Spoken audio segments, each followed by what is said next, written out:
Hi, I'm Kerry, speech language pathologist and co-founder of Cheat Sheet Speech. Today I'm going to talk to you about the language strategy out of reach, why that strategy works, and how we can use it at home. So yes, this strategy is exactly what it sounds like. We are going to be putting objects out of reach. The reason that this strategy works is because it creates an opportunity to use language, it increases social interaction, increases joint attention, and provides the opportunity for the communication partner to model vocabulary. So if we put this object out of reach, then the child has to indicate that this is an object that is desired. So that might look like pointing to the object, pulling you over to that object, or modeling a single word to indicate that they want this object. By creating this language opportunity, you're going to increase social interaction and joint attention. So now the child's come over to you and they're looking and engaging with that object, and they want you to look and engage with that object as well. It also creates an opportunity for you to model language. So say the child sees this pig up on the shelf and they're pointing to the pig and they're just going, ah, ah. That is a great opportunity for you to model a single word and model that vocabulary. So you might say pig, or want, or up, up, or I see pig, and then bring that object down. So how can we use this language strategy at home? This is actually one of the first things that I recommend to early intervention parents upon the initial evaluation, just because it's so simple and a great way to create a more language enriching environment.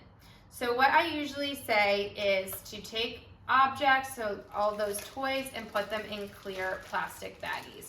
So you see with these coins, they're in a clear plastic bag, so I can still see them, which will increase that, engagement with the object. The child is then interested in that object, but they can't immediately access it. Also just provides more opportunities for language, like the child might have to ask for help to open it, and it creates space for me as a communication partner to model what's in that baggie. Just gives you a little bit more time to provide a language model. I also put my toys in these mesh bags. I like these for bigger toys that are toys that have like a ton of pieces. The child can still see what's inside, but they don't have immediate access to it, so I can hold up choices as well. So then I can hold up, the pig and the bowling pins at the same time and offer some choices. I will also do this with putting my toys for speech therapy in a zipped bag. That creates an opportunity for the child to ask to open the bag, and then we might take out whatever is that toy that is desired. That actually brings me to the next way that we can use this language strategy, is by creating a visual. So you might have seen in my reel, I had a picture with had a paper with some visuals on them. So this one just has like a bunch of the toys, and I'll just print out pictures of the toys that I have in my bag. I also use an AAC device a lot of times for my sessions, so I will have a page that has all of the picture symbols of the toys that are in my bag for the child to choose from. So by creating this visual, then the child can see what their options are inside that bag, and it just creates an opportunity for them to use language. Also creates a chance for them to make a choice. Making a choice can be difficult for children. Sometimes kids will kind of reach for two objects at the same time, so it's giving them this autonomy of like, oh, I can make a choice between something. So this way they can kind of see what their choices are, which will increase their attention to that. So if the choices are not seen, then their attention to that might not be as strong because they don't know what's inside that bag.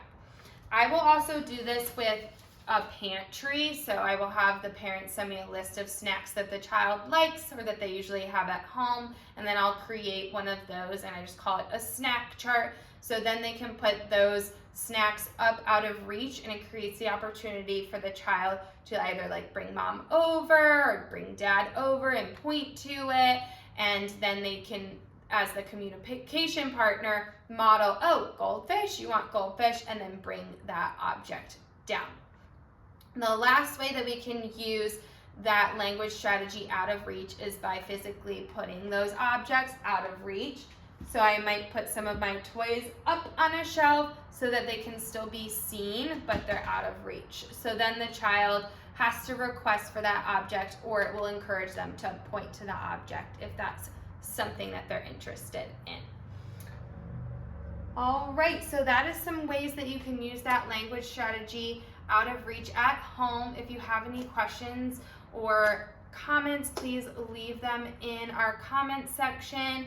I will leave the affiliate links for the piggy bank and the mesh bags in the caption. And if you're interested in some more language strategies, we have lots of different language strategies on our YouTube. Thank you.